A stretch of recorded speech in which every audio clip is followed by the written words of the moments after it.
since the Bureau of Customs is envisioned as a revenue collection agency only, and your advocacy of trade facilitation is a very welcome note to all of our members here. Your understanding and clearly stating the purpose makes us feel very warm and welcome with you.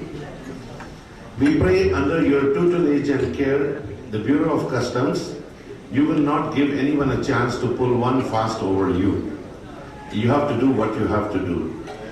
And with technology, as you said, it needs a presidential decree, and if you need to get one, I know you can do it. The President has seen that you will be doing very good in the near future to come. So we hope and pray for your good health for the 18 months, and the 2 months to go, as you said, is the next year if you survive. But we know you will. So this was only a complimentary note. Now comes a good question for you from my side. I'm Arjun Shroff from Shroff Travel, and my business is to make people fly. And all my goods come through immigration, so which is another story. I have nothing to clear through customs. Ashianta 2016 is going to be free flow of goods and personnel. What's your comment on that scenario for the trade facilitation? Thank you, sir. That's 2015, the ASEAN Economic Community. We are fast-tracking our systems to prepare for that. Specifically, we are focusing on our national single window. The national single window is a network of 40 government agencies involved in the issuance of import permits and clearances.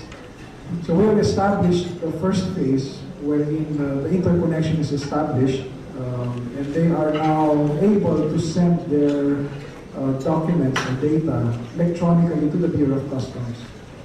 So instead of using paper documents or paper permits, for example, from the National Telecommunications Commission to the Bureau, they send it electronically. Now we're moving into phase 2 now in preparation for ASEAN 2015. The vision is to have the Philippine National Single Window connect to the ASEAN Single Window. With that, the export document of the ASEAN country will be the import document of the Philippines. It facilitates trade in the sense that it may enable pre-arrival clearance. It shortens the transaction time and, of course, enhances trade security by avoiding a scenario where misdeclared or fake import documents are used. So that is a preparation of the Bureau of Customs. And of course, the falling tariff rates, which is another thing that we have to deal with. Because while the tariff rates are falling or being reduced from 0 to 3 to 5%, our collection targets are being increased. So actually that's a disconnect there. But we are preparing for ASEAN 2015 through our national single window. Thank you so much, Commissioner. Good evening, Commissioner. Connecting to the last statement that you had, there's a question that relates to the same tariff situation. It says here, we're using the transaction value system as such. Why is the customs setting a benchmark value based on the 20-footer and 40-foot containers? The benchmark values do not conform with the WTO valuation system. The benchmark values being set are too high compared to the duties based on the current 0% of duties of most imports from China. That is the complicated situation we're facing. You're correct, the official environment worldwide is the transaction value method. Another reality that we face is the use of fake invoices and undervaluation. And there is constant pressure for the Bureau to produce the revenue. So with this, there is also pressure from the Bureau, from the Department of Finance, for us to set minimum rates, wherein there is an estimate of us reaching our collection goal. It's a constant debate really, actually, and if we could only fully implement the transaction value method, I would be much more happier. But it is something that is pressuring us with regard to dealing with undervaluation and the fake invoices and the collection targets that are imposed on us. I will not mention the name of an official, but there's even one official who was really pushing for a higher minimum rate per container, and that's the pressure that is being put on us. And as you probably heard in one of the discussions before over media, specifically with Ted Filon, I had that debate on air with him, and I was mentioning transaction value. They were insisting on reference rates.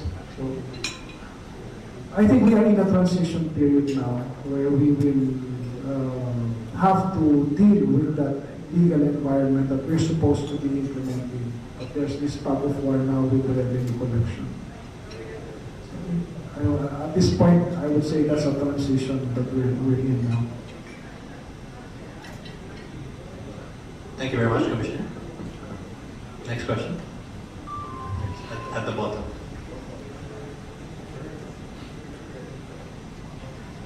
For those of you with more questions, please jot them down, and you can ask them to either Director Thani, Director Kumar. Yeah, good evening, Commissioner. Here's another question which is actually related to the previous one.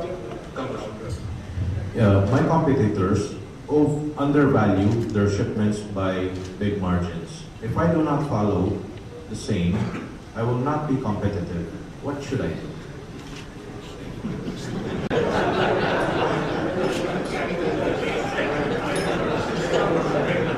I presume this is You can just hope that you don't get caught.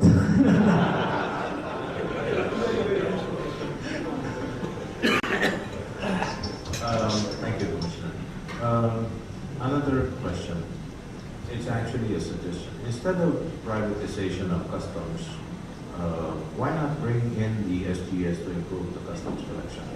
I believe the SGS before, I think, was brought in. First of all, there was a misreading by the reporter on what I meant about using private functions. I did not mean privatizing the entire customs service, because you cannot do that. That's a government function. What I had in mind there was subcontracting or privatizing certain functions, and what I specifically cited there was the auction. Having the auction function be done by a private auctioneer. But that's how they do it in the United States. So that's an idea that I wanted to bring here.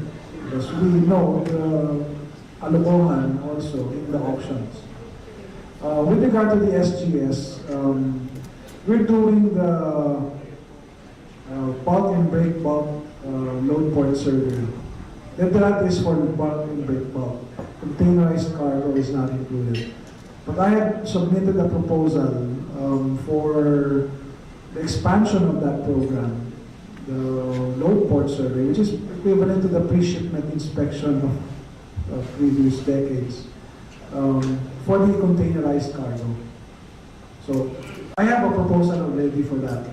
It would, again, lead us towards the scenario of implementing transaction value method, because we will already have that shipment inspection at origin. My proposal is just that it's still pending at the Department of Finance. So, but my initiative is to have it implemented with containerized cargo. Here's another question. Since 80% of our commodities are imported, would it not be possible to lower tariff rates to curb smuggling? Well, that's the direction now with our free trade agreements, and our heavy dependence on the revenues forces our policymakers to maintain the rates. But actually, other lawmakers have already provided that idea. Now it's going to be a debate among the policymakers, but definitely that would result in less money. Couriers like DHL or FedEx or others charge for customs duties and taxes even on a single piece of sample, which is intended for samples use only. Even storage fees are billed, and even when there's samples have to stay, they charge even for that. Is there something that the BOC has requested the courier companies to do, or are they doing it on their own initiatives? We have customs personnel with the courier companies. That they're supposed to apply what is provided by law. Like, for example, samples are not supposed to be charged. Because I think this gentleman claims that one single shirt sample, and even that was charged to them by the couriers. Okay, so probably we can, if we can submit a report on it, a written report on it, so we can take the matter up with our, send us a letter so we can take it up with our assessment and operations group for them to issue memorandum to correct the situation. Thank you, sir. Some more questions. If a supplier is giving discount for us to import, but customs refuses to accept, what to do for this kind of situation? I mean, this is even after the rates or the prices have been authenticated by the Philippine Embassy from the port of origin. If the next step really, if there's a dispute in the value, is to bring it to the VCRC. If the examiner insists, although if the certification is authentic, they should accept it. But if there really is a dispute, the venue to go to would be the VCRC. So, again, I'll probably have to put up an entire unit to accept communication, reporting those things. But they should be accepting it if there is one certification from the Philippine Embassy. Another question, please. We have to renew every year the import license. Can this not be changed to every 2 to 3 years, or at least the validity be for a 2 to 3 year period? We're considering extending it, the validity period. I'm just awaiting the feedback from our technical working group. We have to go through the process of doing the study on that. But if you want my opinion, eventually we'd like to see the whole accreditation process be done away with. But our talks with the BIR is that we will link our databases and that we will rely on their database with regard to the legitimacy of the businesses. Because the purpose of the accreditation is to just make sure that these are legitimate businesses. But we've also seen that it could be another door or opportunity for corruption and money making. So the eventual vision there is to have our databases linked, and we rely on registration by BIR. It also provides us an import map. So that is the vision there. But the immediate is the extension. That's what we're studying. Commissioner, I have a question in relation to that. It's something to do with this. That every time there has been accreditation renewals required, there have been talks of the system being worked on to be simplified. But each year the requirements seem to increase and it gets tougher and tougher to renew. Is this something that is done on or just by the specific agency? Because apparently the agencies keep on changing. It varies from one agency to the other, or the department that handles those accreditations. Do you mean the iCare accreditation? Right now it's the iCare. I believe previously. Yeah, it for was- the Bureau of Customs, it's the iCare. Right now it's iCare. Okay, so when you say that the requirements are changing, do you mean the iCare itself or the other agencies issuing? No, on renewal of accreditation, just specific to that particular issue on the accreditation renewals. Well, there should have been a set of requirements set last year. There shouldn't have been any changes from that. Actually, again, going back to the direction is to even actually remove the accreditation requirement. So there shouldn't be additional. Last year, I know we had set the requirements. There shouldn't be additional requirements there. Are you experiencing additional requirements? It's a question from one of the members. So apparently, yeah, we were back to that. Plus, in relation to that question,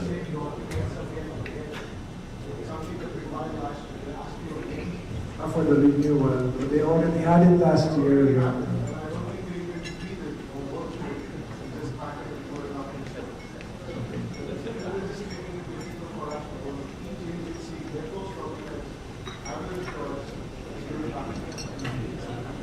Okay, I'll pass it on to the working group that's doing the study.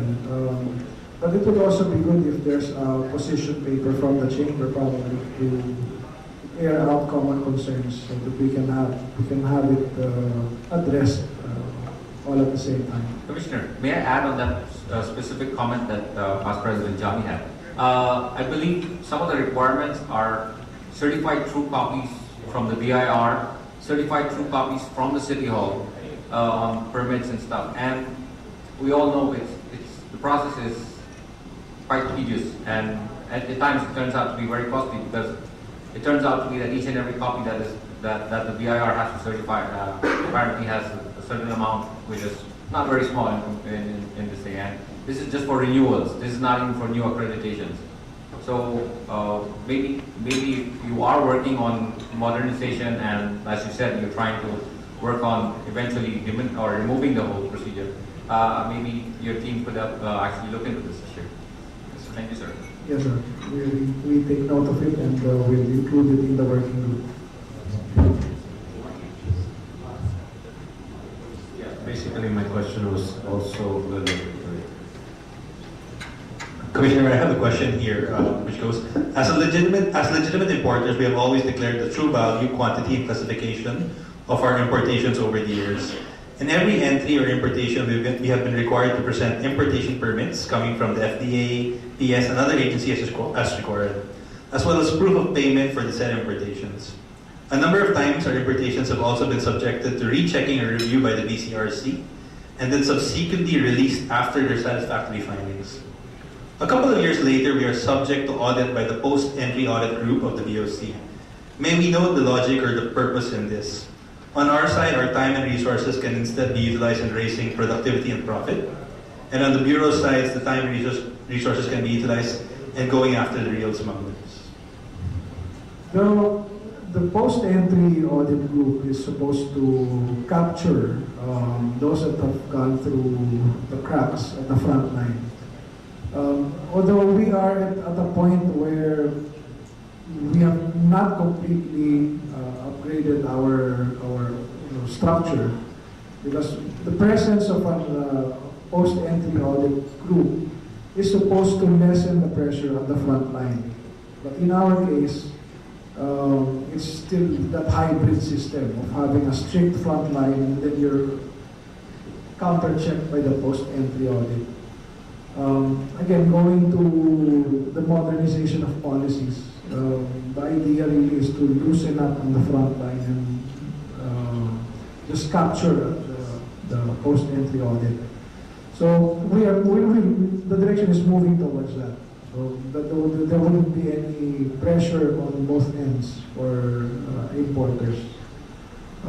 That's the purpose of the post-entry, is to capture what is going through the cracks at the front end. Okay, so again, the direction is loosen at the front end and rely on post-entry. Thank you, sir. Commissioner, I only have last two questions on my hand. Sorry to indulge you. What are your thoughts on parallel importations? Any specific programs or course of action to protect local distributors in the face of importation of those that are not exclusive licensees or distributors of certain products or brands, especially the branded goods? Well, we've done operations on parallel importation issues. Most recently, we're in coordination with our friends from Singapore, from Canada. Previous to that, we had another with Shark. So, given the availability of manpower to go around, at this point, we rely on information also coming from the retail side. So if there's information that is available for us to go to, then we will conduct an operation. Just the limitation on manpower hinders us from having a regular surveillance of the market. But definitely, if there's information for us, we'll conduct the operation. Thanks, sir. Last question. This again has something to do with the couriers. When samples come in through couriers like DHL and FedEx, the value is always upgraded in customs, no matter even if it is correct. And if we contest, it takes 2 weeks to release, so we have no choice except to pay. It's something like a hostage situation. What would be the ideal solution in this case? Okay. Well, we would just have to reiterate to our personnel, probably retain or replace them, those in the areas, in those assignments. First, we would have to reiterate the right valuation that they should accept, especially that is the declared value. So we will address that by either having them comply. If they don't comply, we will have to replace them with those who will comply. Thank you, sir. Thank you so much. One last question, please. We have a member who's asking, how come 168 is selling goods very cheap? Good question. Well, it's being considered now. I think in the past, customs did a raid on 168. So they set up shop there, customs set up shop, so that the traders would pay up the additional duties and tax that they would need to pay. So we're being tasked to conduct another operation like that. So that's something that's being. Can we expect that sometime in the near future? We'll conduct the operations, and that's also being expected of us by our higher-ups. I guess that's it. Thank you very much for being so gracious tonight. Thank you so much. One more question. Honorable Commissioner, my name is C. Heng. I'm from Singapore. I work with the Federation of Swiss Watches on the intellectual property right. And we work closely with NPI and Custom. I represent quite a lot of brands, from watches, watches to bag. We do a lot of operation.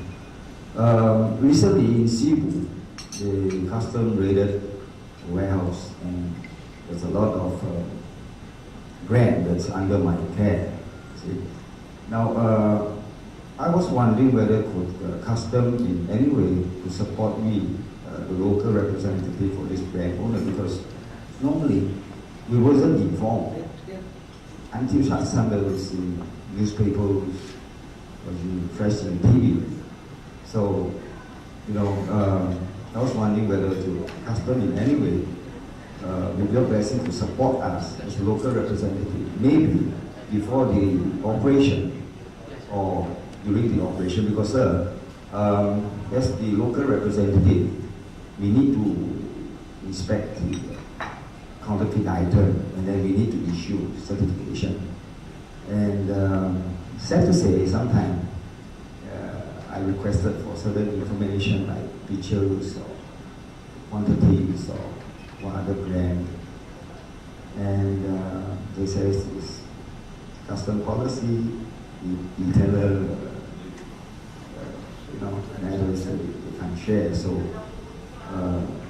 I would please be one of the commissioner could in any way support us as the local representatives. I suggest you do this, sir.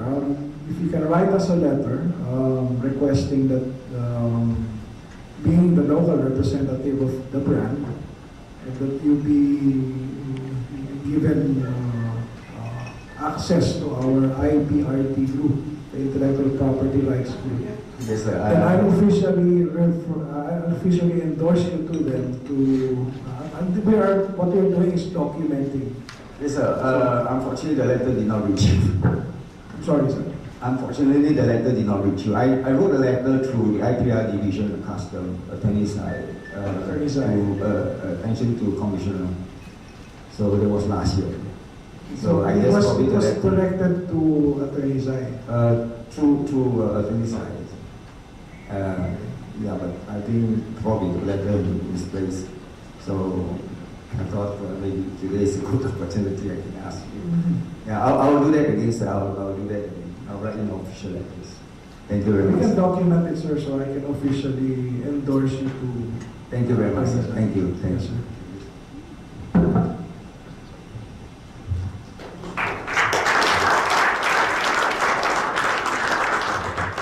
Commissioner, we have one more question.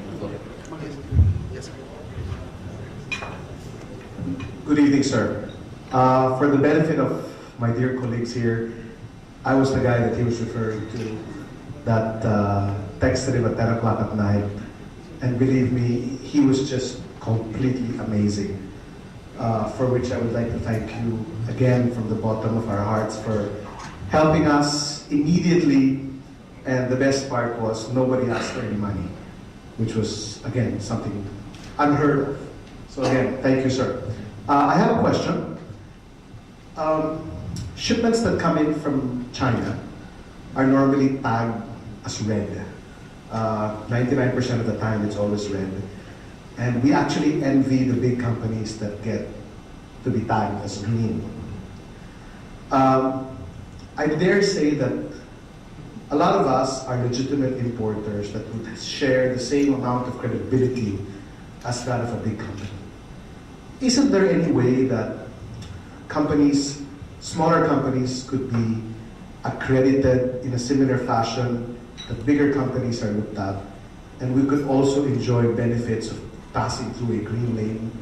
Maybe we go through a stricter or more stringent screening process, but this will prevent us from having to go through the hassles over and over and over again every time we have an entry. My second and final question. There is a need to make pakisama with so many groups.